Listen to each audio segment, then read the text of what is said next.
Бажы тармагынан которулган салык өлкөнүн казынасына түшүү үчүн негизги каражаттардын бири. Ал аркылуу социалдык милдеттенмелер төлөнүп келет. Бирок көп жылдар бою аталган тармак коррупционерлердин жемине айланып, казынага бара турган ири суммалар айрым аткаминерлердин чөнтөгүнө түшүп турган. Көйгөй коомчулукка маалым болгону менен жыйынтык чыкпай келген.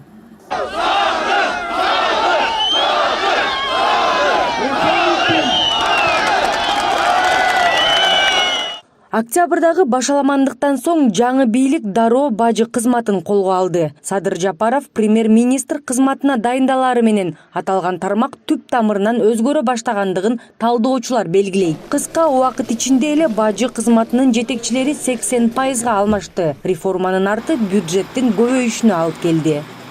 2020 жылдын ноябрь айына карата республикалык бюджетке божомол менен бажы төлөмдөрүнөн 3 миллиард 26 миллион сом түшүшү керек эле. Бирок иш жүзүндө көрсөткүч 3 миллиард 785 миллион сомду түзүп, 125%га, башкача айтканда 759 миллион сомго көп каражат казынага түшкөн. Эгерде бул сандарды сентябрь айы менен салыштыра турган болсок, анда бюджетке 3 миллиард сомдой каражат келип түшкөн. Ноябрга караганда 692 миллион сомго аз. Ал эми октябрдагы бажы төлөмдөрү болсо 2 миллиард 802 миллион сомду түзүп, ноябрь айына салыштырмалуу 983 миллион сомго төмөн чогулган.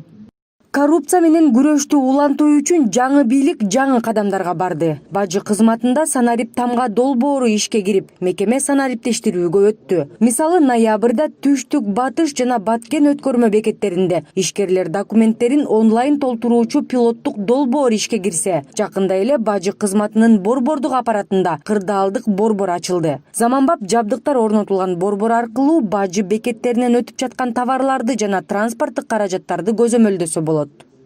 Сейчас уже можно наблюдать. Онлайн аркылуу эле чек ара бекеттеринде эмне болуп жаткандыгын билип турса болот. Мындай жаңы технологиялар коррупцияны жоет.